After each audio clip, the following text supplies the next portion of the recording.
Alright, then. Thank you for joining me. I am the mystic man here. And I don't just call myself that. Actually, I spent most of my life as a timid person, believe it or not. Very timid. I didn't really open up and talk to anybody until I was an adult. I believe I was 25. I spent most of my life silent. I talked, but only to respond. But I never opened up about my heart. I never opened up about how I felt about things. And when I did open up and speak, a lot of times, I only said what I thought that other people wanted to hear. As a Libra, I guess it's a desire to be diplomatic. But I didn't realize what I was giving up. What I was not just giving up, but also building. Something that I would have to tear down later, very painfully. And sacrifice. The false persona, the false image of myself. And of course I would do it 1,000,000 times over, and I do whenever there is a false idea built by another of who I am. Now, who a person is, it has nothing to do with a lot of the things that we tend to try to append. And it has little to do with a name, although in the magic circles it has everything to do with a name. Well, I would argue that yes, perhaps, but that name is not known to us. It's known to God. And the aspects of one's life and the crucible of suffering gone through in trying to discover what is true, what is valid, what is impermissible, are the desires of finding that name.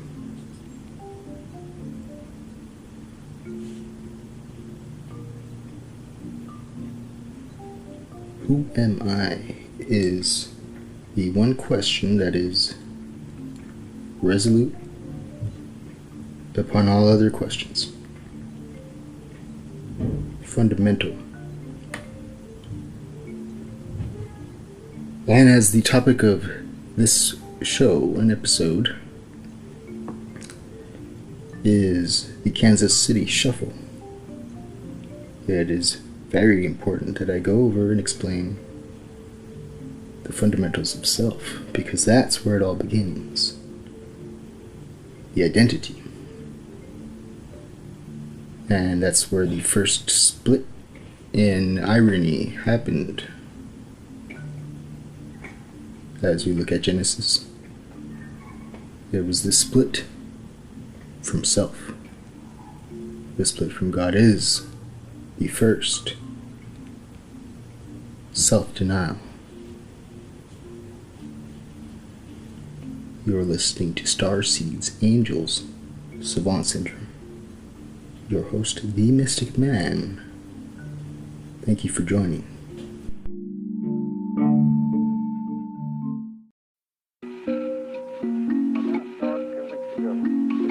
Reports were carried in the papers all over the country. I saw it from the front porch in Elizabethton for about 5 seconds. The front part of the object was overshaped. It was a dark bluish color and had a flaming red tail.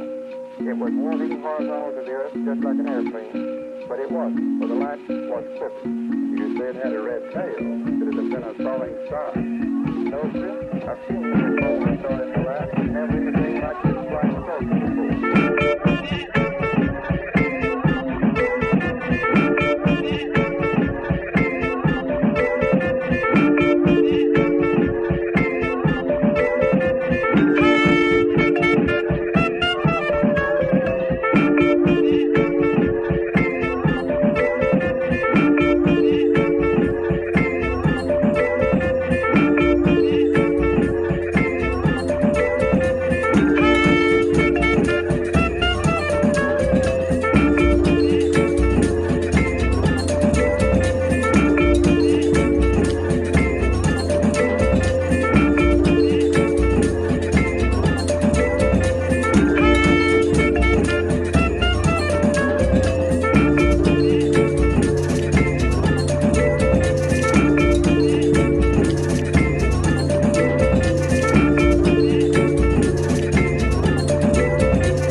Alright, so it could be said that the Kansas City Shuffle is the whole point behind intelligence agencies, which we really should call disinformation agencies. If you've listened to my former episodes, you would note that I talked a lot about the media being the CIA. Now, there's a very important thing that I believe the value of has been lost very, very deeply. Integrity. Now, of course, through the years, certain regulations have been put in order. For instance, the Freedom of Information Act. Right. Yeah. So much for that. I guess it's still in play to an extent. After all, I wouldn't have been able to read some of the documents that I did if it wasn't for that. But there's been a loss of sincerity. And that loss of sincerity has cost us a lot. According to RT News, 21 trillion. Yeah, 21 trillion. Yeah. I believe it was said on that episode of RT that it's enough to where if you put down a stack of dollar bills, and those dollar bills were really $1,000 bills, it would be 6 miles high. Maybe it was more, I don't remember. But that's still a lot. Even a mile high is a lot. I wouldn't even figure it would be a mile high, but wow. Yeah. It says a lot. It says a horrid amount of a lot. And the belief that everything is okay, that everything is fine, is the exact tool and method and worry that makes way for the Kansas City Shuffle. It is the oldest trick in the book, the most oldest from Genesis. And it has a lot to do with the snake, but it has more to do with Adam, I would say. And the reason I say that is because Adam was not accountable for his actions. He tried to give excuse by blaming the snake and blaming the woman, and then he blamed God.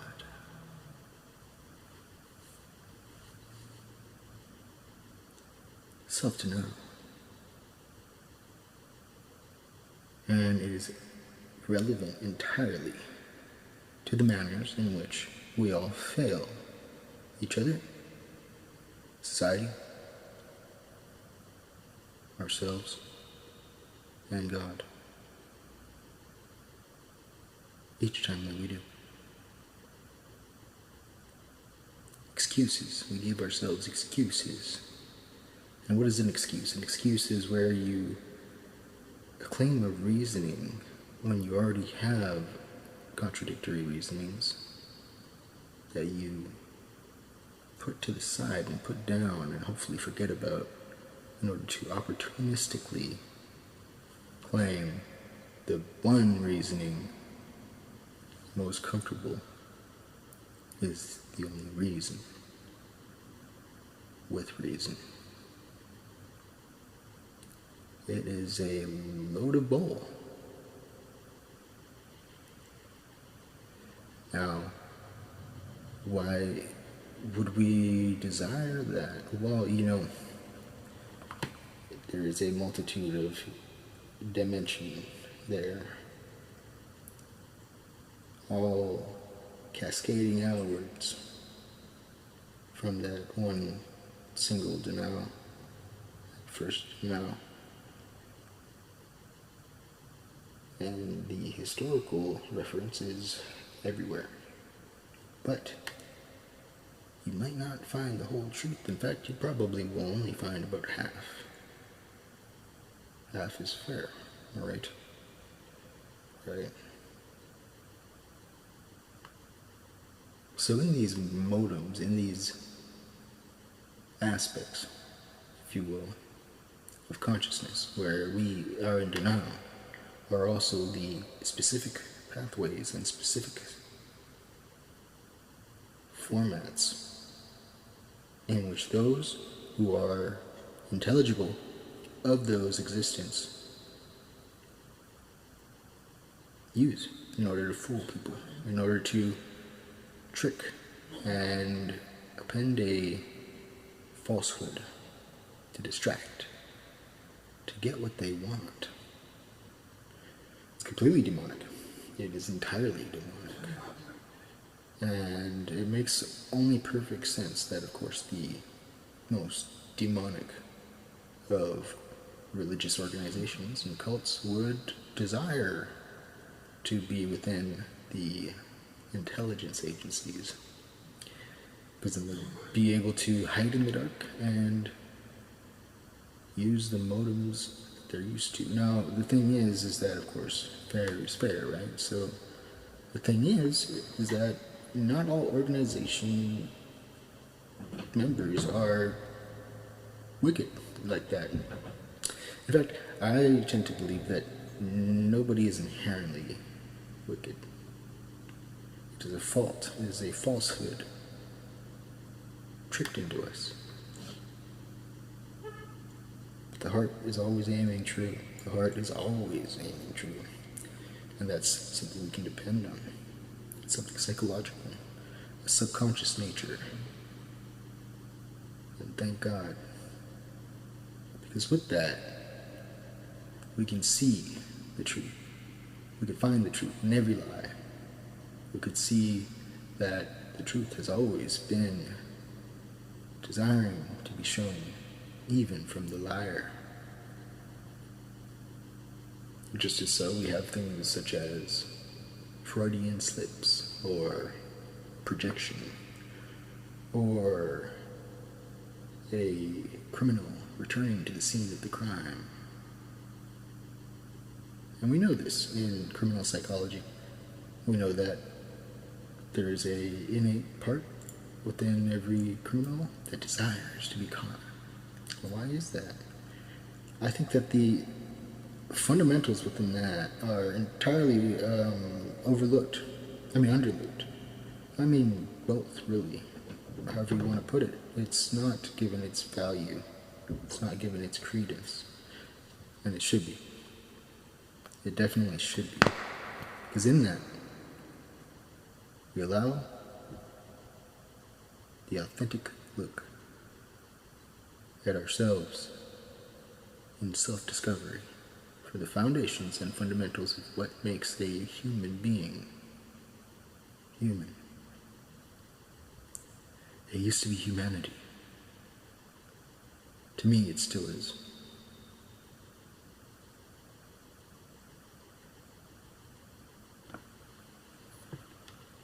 What is it to you? What makes a human human? There should be a link somewhere around the description of the show. Please click it to leave me an audio message to let me know what you think are the fundamentals of humanity. I will not mock. I might giggle about it if it's really funny, if you say something funny. I can't tell, The thing about a laugh is accidental, right? But I will definitely honor it. And I do mean to be on air for my next episode, so please do or at any time you listen to this, please do. And I'd love to have a conversation with you about it. You can also join me for an episode on air for the entire episode if you like. To do that, email me through the email left in the description. Or just find me on any platform. I'm all over the place, really. You could Google me, you know.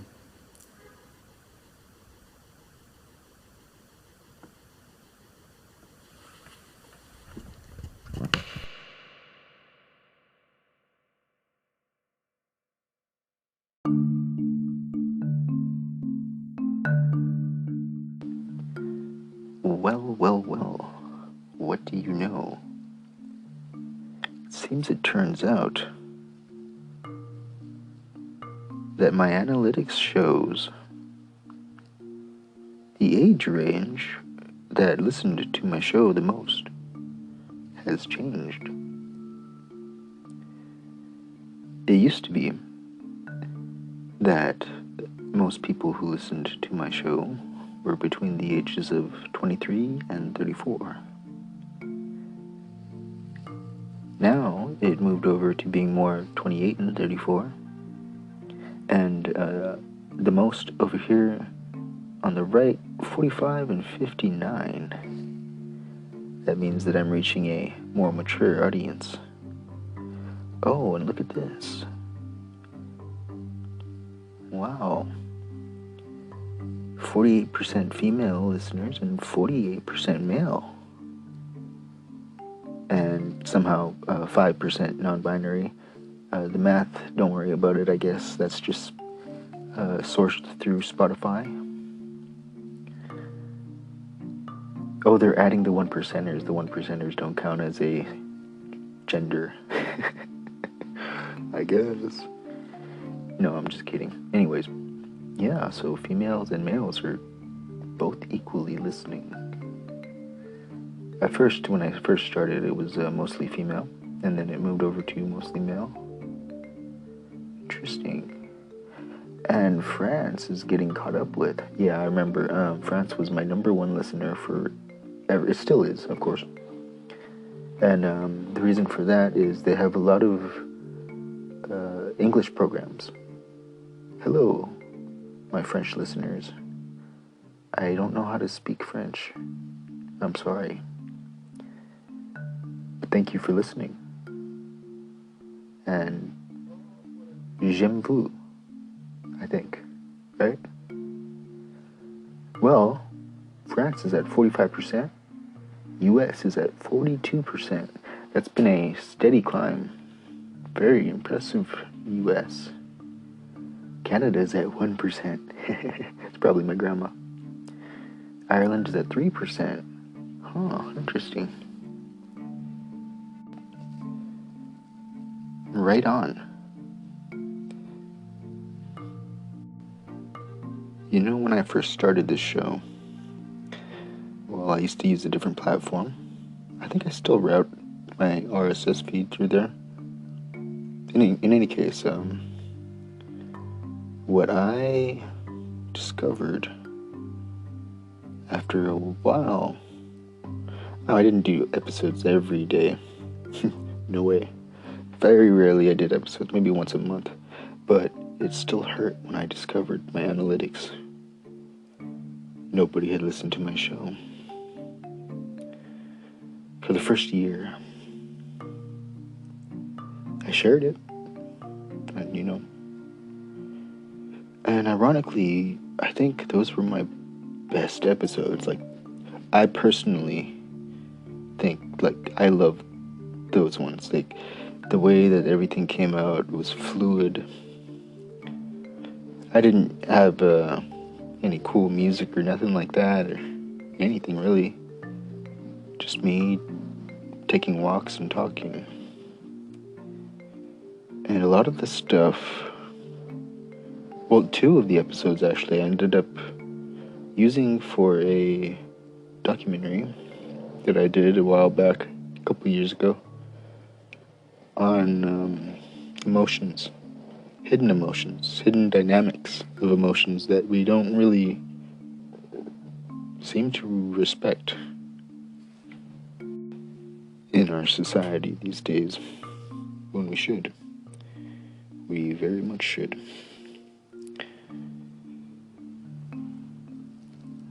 It was called None Your Business, because you don't get to see that unless you look really hard. If you look really hard, you'll find it.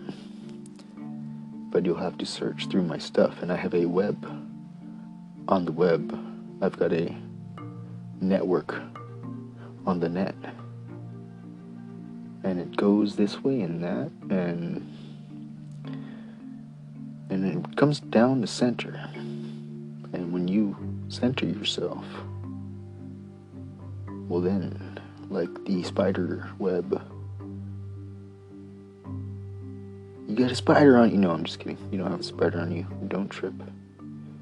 No. When you come down to center, I don't know. I've never been in center, really. I just keep going. I'm getting closer, though. Weaving my web, which sounds horrible. It sounds like a really, mischievous thing, right? Because we are afraid of spiders as humans. But the spider is a very noble creature. I shouldn't say creature. It's a really noble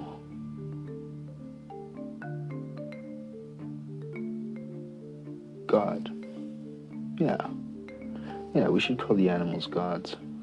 I think so. It was said that, at least in Edgar Casey's sense, that before the sons of God came together and formed man from the aspects of themselves, well, they looked like animals. And really what it was, in his sense, in the way that he put it, was that when you, in the spiritual realm, when you felt a way, or you expressed a way, you would become that way, and that way would become a form. And that form literally looked like certain forms, which would make sense. It does. In a very practical kind of, everything is based on a foundation of consciousness kind of way. Schrodinger had the same concept. That's what he said. He believed that the consciousness is not within the brain, but exterior of this dimensional realm entirely. Which is amazing. It's an amazing concept, really. Beyond his time. In any sense, let's go back. The spider. The spider is a very noble being. The spider works diligently. It goes and it travels on a really random seeming kind of way. It just kind of follows its heart, right? And it goes. And it survives. Not always, but it survives for a while. And it finds a branch, or it finds a spot in the ground and digs a hole, or it finds sometimes it makes a bubble underwater. It lives in that, and that's amazing. Sometimes a spider will hatch from its egg and it'll float up into outer space, past the ionosphere, because it's lighter than oxygen. That's right, we have space-flying spiders that'll literally go up in outer space and then come back down at birth. That's hardcore. These are amazing creatures. I wouldn't touch one. I don't, they creep me out too. But I respect them. Some people love spiders. I admire their diligence and their hard work and their faith, actually. It's probably one of the things that they have the most power in. Out of everybody, out of everything. They have so much faith. They build a web somewhere, right? It's like, how did it know? I don't know. It just did.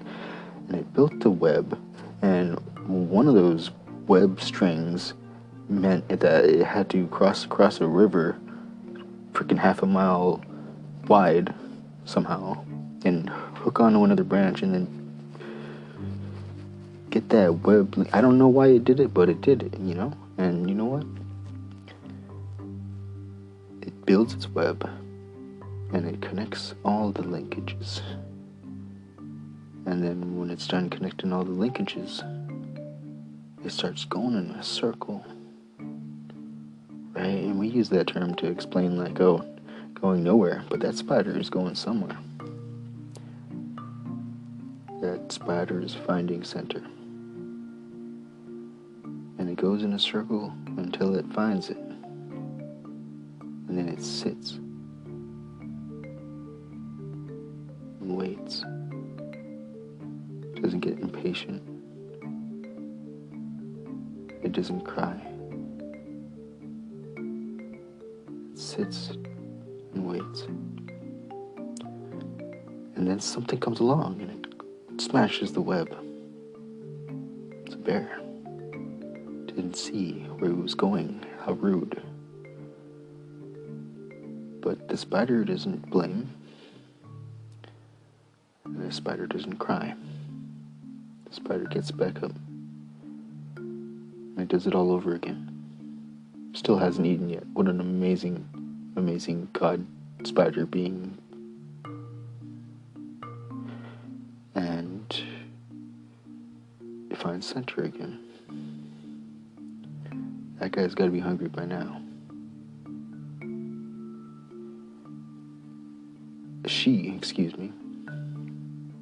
And she waits again after she's done building it. Amazing. That amount of patience. That amount of faith. Wow, it's amazing that eventually a bug comes. And perhaps it flies or jumps. But it gets caught in its web. Or the spider, sometimes it'll jump in front of the thing because some spiders don't have webs. They dig holes. All kinds of crazy ways that they do. But they have patience and they wait. It's like, how did it know that's a good spot? It didn't stake out the spot. No way. I mean, what? It'll be like 3 canopies up in the forest, in the rainforest. Like, dude. Well, I guess there's a lot of bugs flying around everywhere in the rainforest. Anywho. Amazing things. You're listening to SAS, Starseeds, Angels, Savant Syndrome. With your host, the most mystical man. No, I'm kind of mystical. I'm okay. Middle ground. You don't have to, there's no most in there. It's fine. You don't even have to put it the. I just do because nobody else seemed to do it. There's a lot of mystic men. Yeah, that's right. I'm very, very normal and casual. There's just lots of us. Most of us are rappers. Look it up. There's a TV show, I heard. Yeah.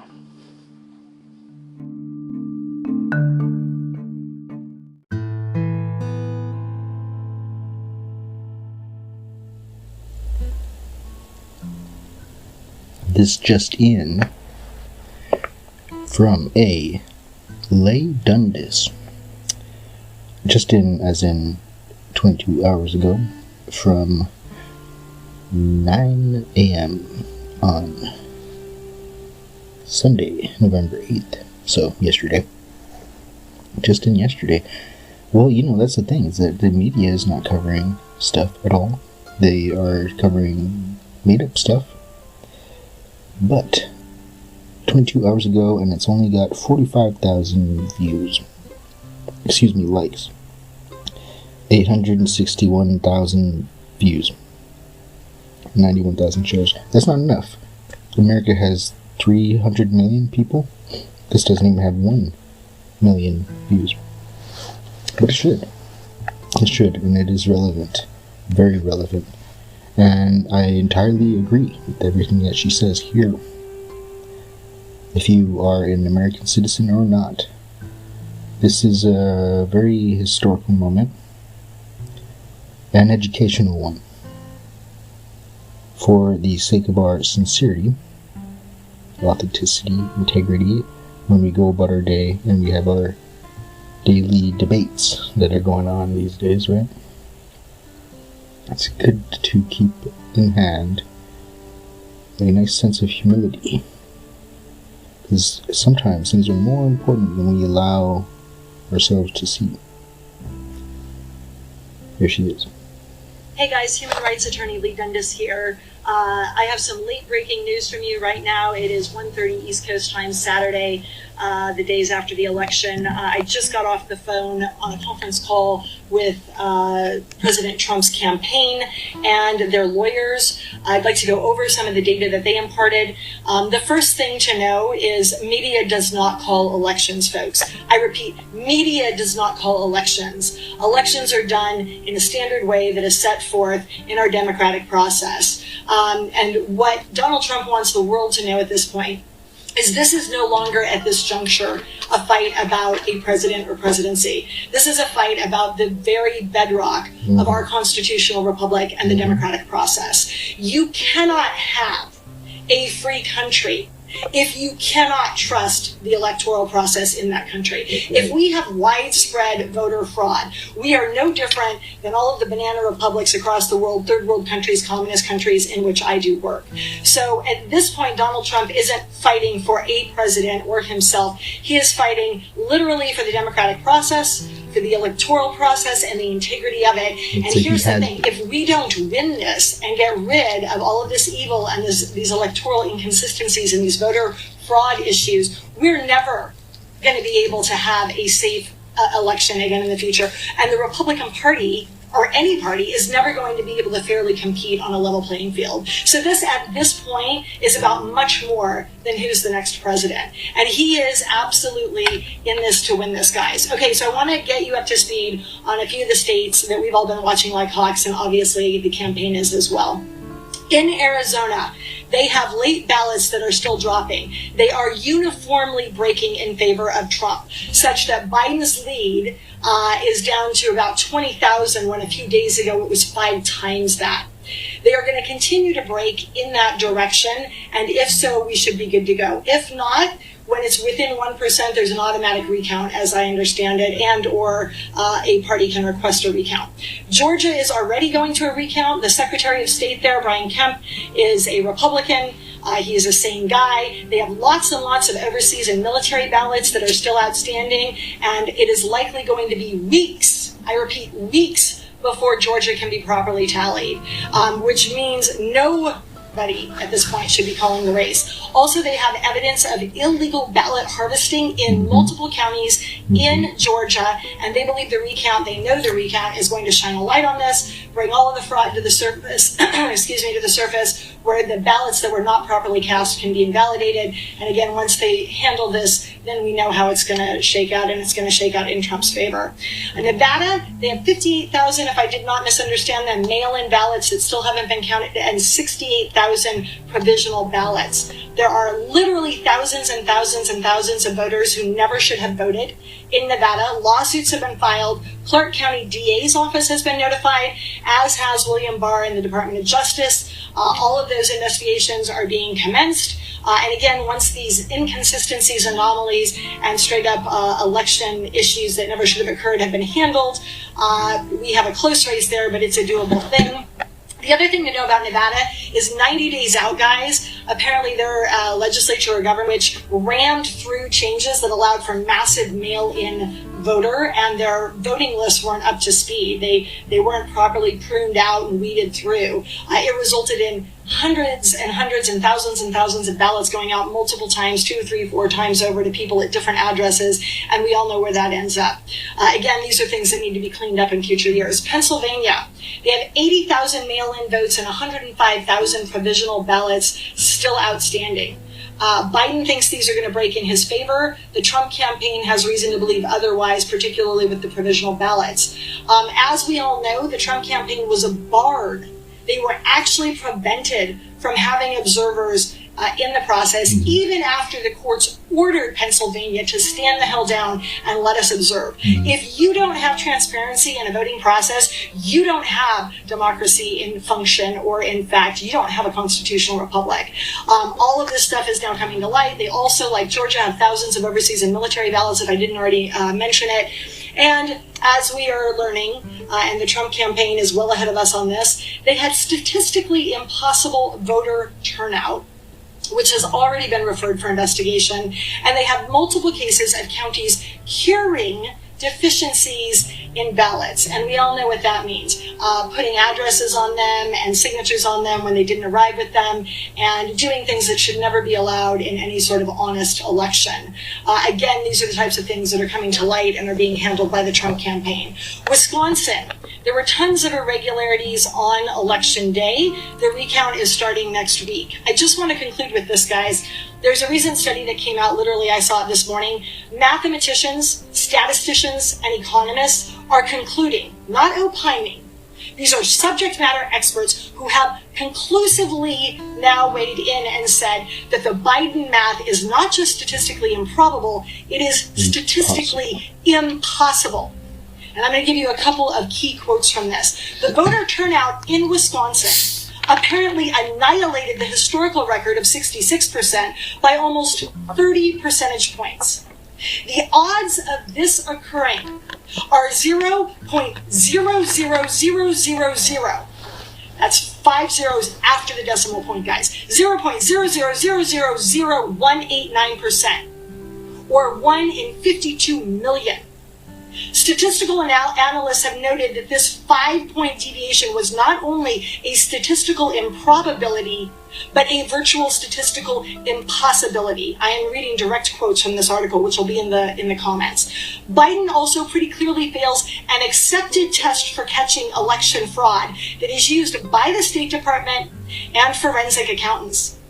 For what it's worth, I'm continuing to quote, there also happens to be a record number of 90-year-olds registered to vote in 1 year during a pandemic, more so than at any point in Pennsylvania history.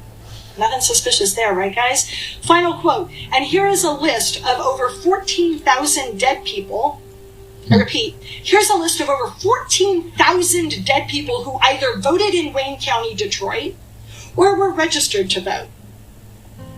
Again, guys, we don't have a democracy. We don't have a constitutional republic. We don't have jack squat if we don't have transparency and honesty in voter turnout, in elections, and in our presidential run. What we are fighting for right now isn't who the next damn president is. It is the very bedrock of our country, and if we lose this fight, we lose all. The other thing that Donald Trump wanted you to know is there are 3 things that we should stand by and be ready to do. 1, if you can possibly donate, I know we've all donated, but now is the time. DonaldTrump.com is where you can donate, guys. This is not a rallying cry for donation. This is just, obvious, guys. They're having to maintain thousands of attorneys at this point, and you need to get the attorneys paid to do this work. Secondly, if you notice any voter irregularity at all, or you hear of it at all, you should report it to the Trump folks, and that can happen at 1-800-895-4152. Again, that phone number is 1-800-895-4152. And the last thing we need to do is stay ready. We need to go to rallies. We need to go to protests. This is as much a spiritual and PR battle and a narrative battle at this point as it is anything else. We need to not just let President Trump know, who is fighting for us, that we're fighting for him. We need to let the world know where we stand on this. So go to your rallies, go to your protests, wave your flag, and make damn sure that you turn any sort of monkey business, funny business, or shenanigans over to the proper authorities. And you should also notify Project Veritas. If you don't know how to reach them, private message me. Take care, guys. And you're entitled to eliminate. So, how about that? I think that's something. It's kind of what a lot of us have been saying all along. It's nothing new. It's only finally coming as a statement that's, the President of the United States did come out and say that, so it's pretty much the beginning. But no, we all just go on about our lives like that doesn't matter.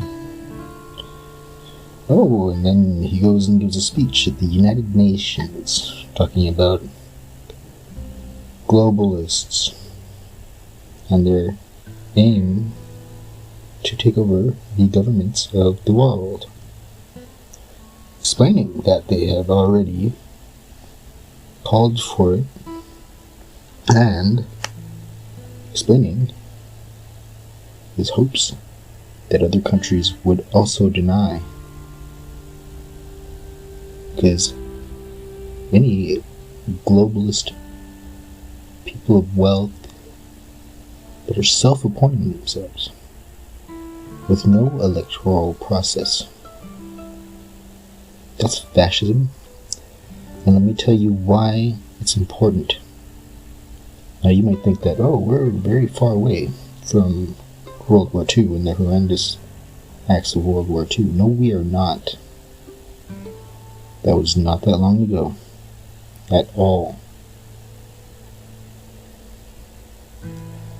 And if anything, the people of that age were more intellectual. That should worry you. It's been worrying me since before this whole event happened. If you don't remember, I say it a lot, but I wrote a petition, starting off writing it last year. In it, I explained the aspects, such as the eugenics programs that have been going on throughout our recent history, even in America.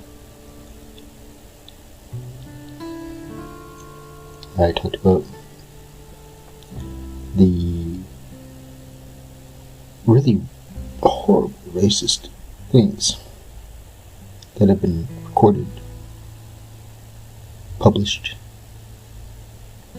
verified, and not even denied by the people that caused them. If you didn't know, there is a lawsuit going on. I believe it might be over, but it might still be going on, between the Johns Hopkins Center, the Rockefeller Foundation, which by that I mean the Klaus World Economic Forum, and the Bill and Melinda Gates Foundation. I might be mistaking one of those organizations actually for another. There might have been one extra other thing, and then I don't know if Bill and Melinda Gates is involved actually. But probably in a very racist human experimentation lawsuit, an antitrust lawsuit. I believe it was Guatemala. This is an old thing that happened. I believe it was maybe in the 1950s. But it just recently got let out to the public in Obama's time, actually. In Obama's administration. And now they're going through the lawsuits and paying off people. Over $1 billion with a B. And here's the thing, is that these organizations literally have been caught doing human experimentation racistly. I'd like to remind you that the Rockefeller Foundation was founded by not just the Rockefeller family, but the Gates family. That's right. Their connection goes back all the way to the beginning of the 19th century. Or would that be the 20th century? I'm sorry, I always get that confused how they do it. 20th century, yeah, because this is the 21st. So yeah, the beginning of the 20th century. And yeah, that's when they took over the medical industry, if you did not know. And they were racist then. The Nazis got their eugenics ideas, the whole thing that happened with the Holocaust, that came from America. That was an American thing that we were already doing here. We were sterilizing people. This is history. This isn't a secret. This was what we were doing publicly. Sterilizing. And what is that thing where they... vasectomies. And doing vasectomies. And, there was even one where they cut off the clitoris of, like, a lot of women just because, like, they decisively figured that the women had really big clitorises. They didn't like it or something. That's horrid. What the fuck? Imagine that. I want you to imagine that right now. If you're a woman, or if you have a sister, mother, just imagine it. If you're a man, imagine that you're a dick. Imagine that armed horses come to your door to cut it off. We're not that far away. And that's what happens under a fascist dictatorship.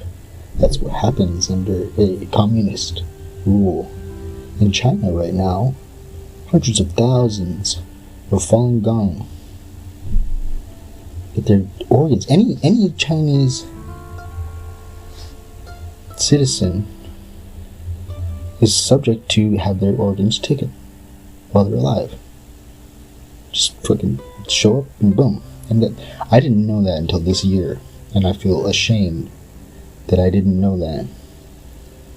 Because that is horrible. That is a crime against humanity. They should not have to worry about that. We should not have to worry about that. Nobody should have to worry about that.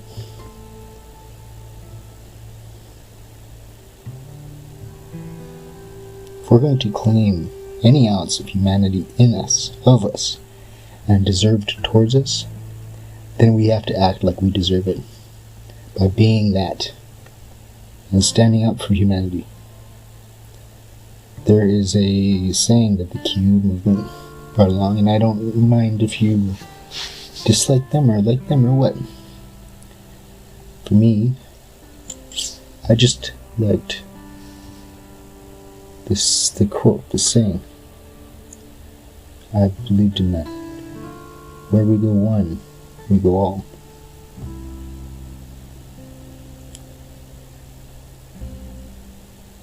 It's a very deep point. It doesn't matter if you're on the left or on the right or on the north or the south, what color skin you are.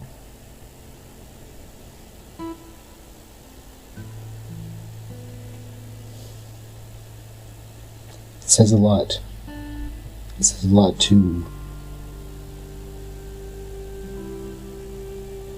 the amount of power that we can have as a species. And I don't mean by force. I mean by compassion. I mean by loyalty.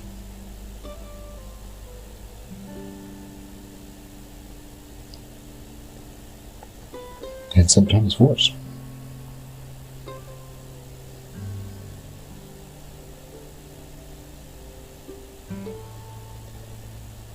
But as a species, together, we can accomplish anything. There's nothing out of our bounds. Nothing out of our reach.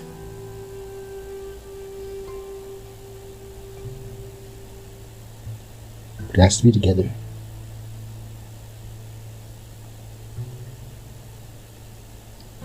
Thank you.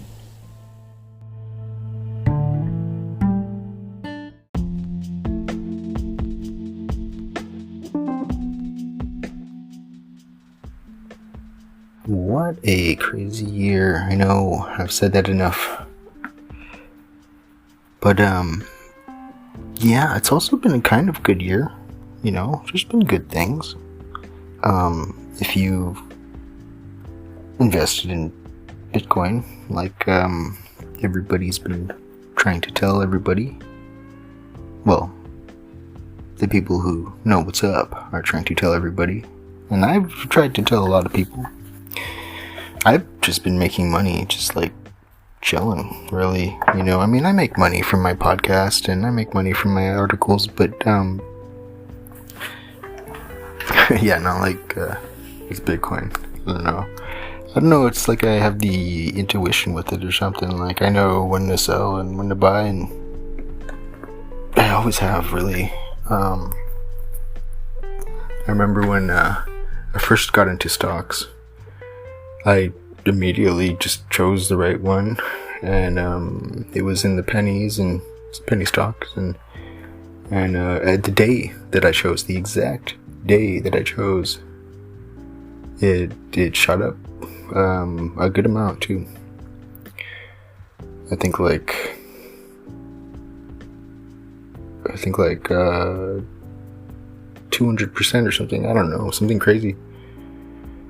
You know, and it was cool, right? And same with Bitcoin. I didn't get in at the very beginning. I wish I did. You know. But yeah, I've had some really out there scenarios where, like, there was this one time actually where I had a credit card hooked up to my Coinbase account, and the credit card was old. It was like 4 years old, and it still was hooked up. It was like dead, like I hadn't used it in forever, you know, like there was no account at all. But for some reason Coinbase still had their system hooked up to the API for my bank, my former bank. And I was like,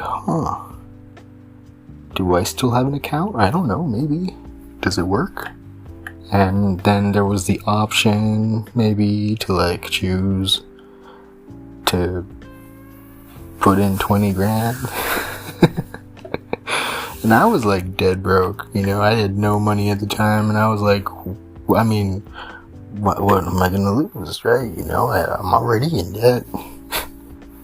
And I did it, and I probably nobody else would have done that, but I pressed it, and it went through, and I was like, oh my god. And just like that very same day, Bitcoin shut up for a long time. That it was just chilling. It shot up. That was one of the first spikes in a while, I think, or something like that. And I made $5,000. And I had to pay back of course, 20 grand. But just like that, I made $5,000 out of nothing, out of debt, and a bank account that didn't exist. I think my higher self, it just guides me or something. I don't know. Must be it. And like, see, the thing is that I don't really care for money, really. You know, I think that's probably what it is too. Like, you can't just like be greedy and go into it and like wanting money, you know, like at all, really, because that's not the right place. But yeah, it's been like that for me this year too. Buy, sell. And I like it with Bitcoin, because Bitcoin I'm not really like buying like a company. Like, Bitcoin isn't a company, if you did not know that. Like, there is a website, you know, somebody bought the domain, and that, sure, there is a company under the domain called that, but the coin itself is open source. That's what blockchain is. And yeah, so there's no like company behind it. It's humanity. I think that's the beauty of it, really. The responsibility, it depends on us. And in the Bitcoin system, there is a complete incentive incentive for people to keep it running, because on each end there is a person getting paid, you know, and a transaction happening. It's great. It's genius, and I think it really reflects nature. I think it does. They say that the Bitcoin even resembles the Fibonacci sequence, which is why people are making so much money off of it, because it's really literally going in a sequence, like in a measurable, chartable sequence that's very simple, I guess. You know, I mean, of course, exterior things can alter it, but, well, you know, if you don't, if you're not doing anything with your money, I very much suggest Bitcoin. I do. It's more viable, it's more practical, it's the future. And, yeah.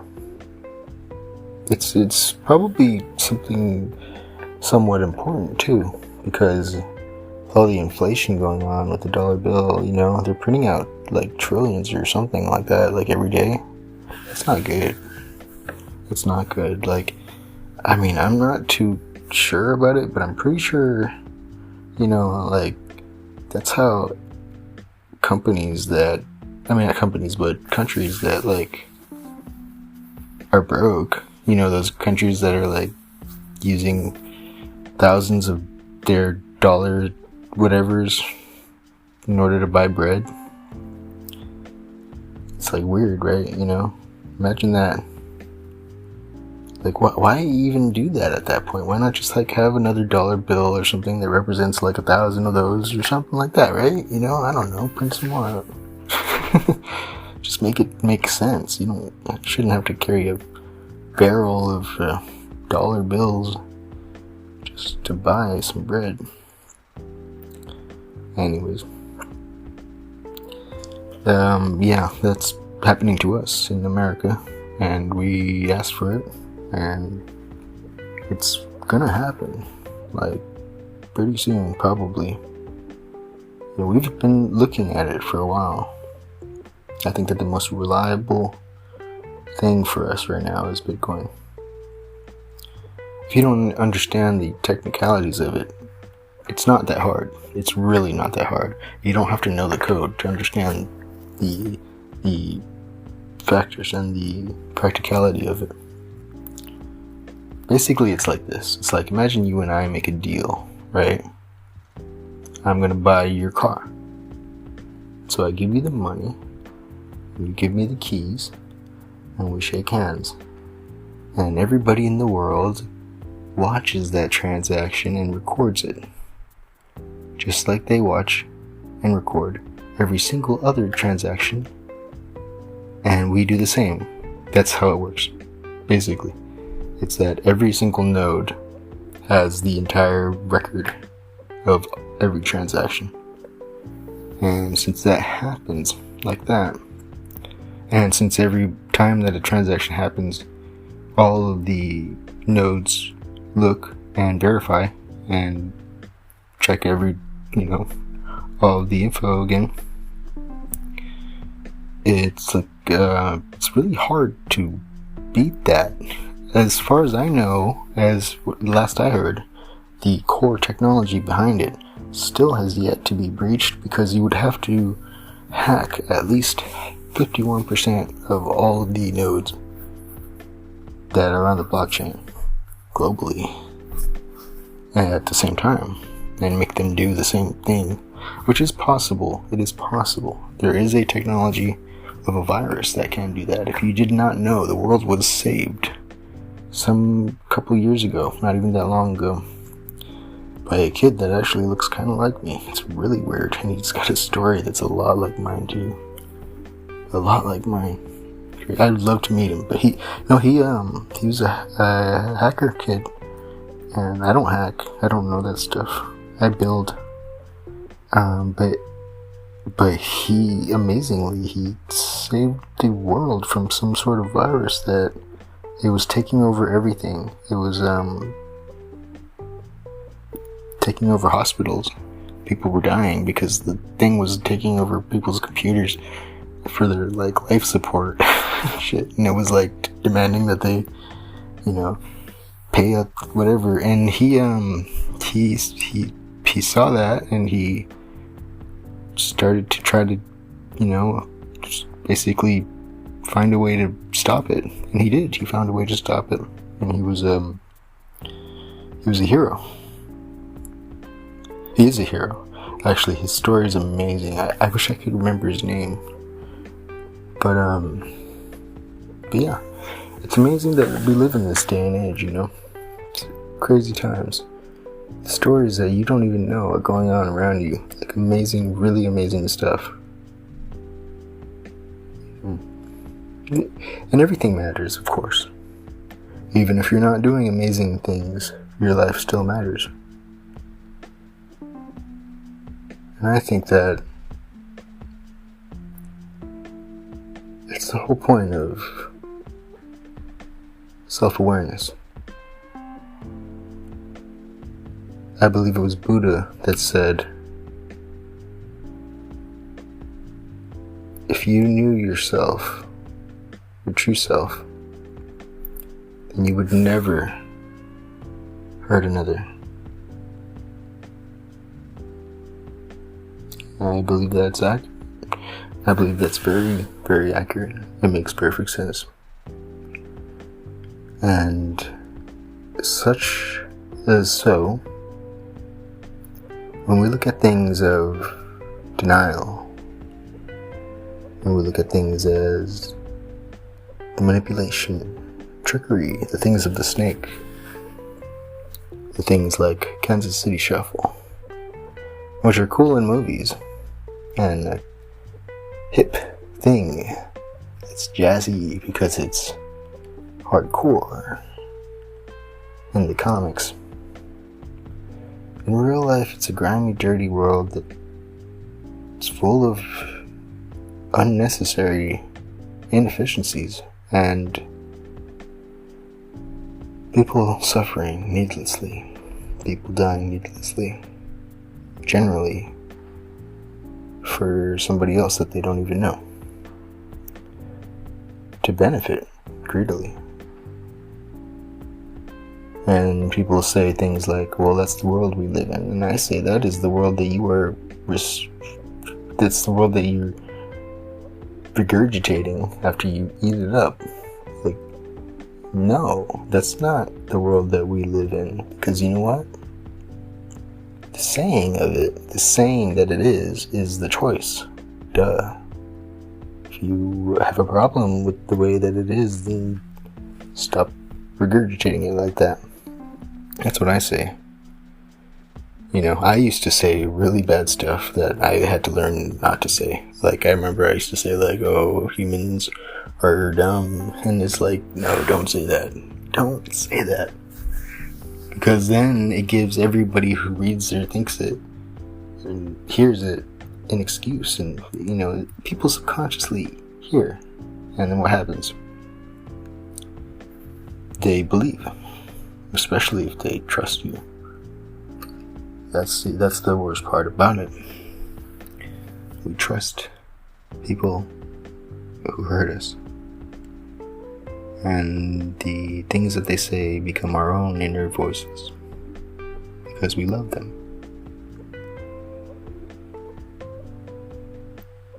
And such is so the Kansas City Shuffle. If you know the way that a person has been programmed, quite possibly because you programmed them, then you can make them look left as you go right. And then when they look back again,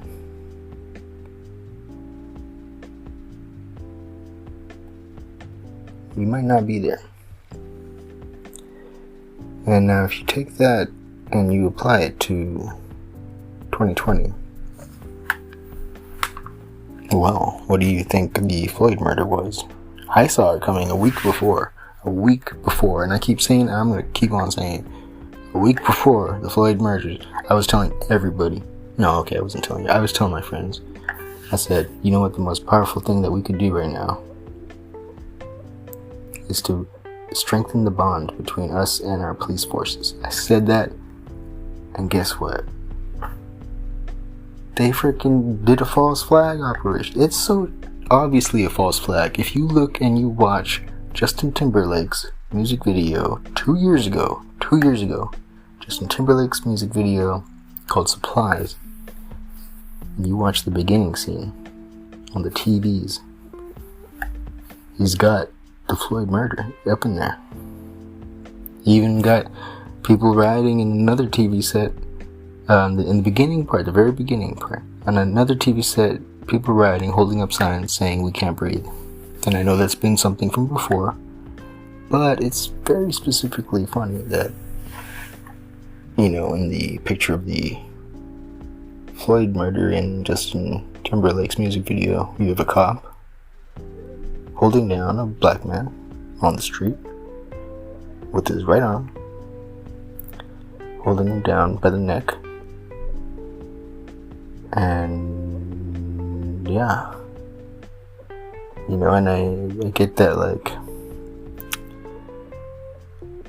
I don't know, it's just weird, really weird. Like, how do you, especially in that music video, you go watch that music video, you'll see, and you'll be like, oh my god, the entire music video is about 2020. Like, that's what it is about.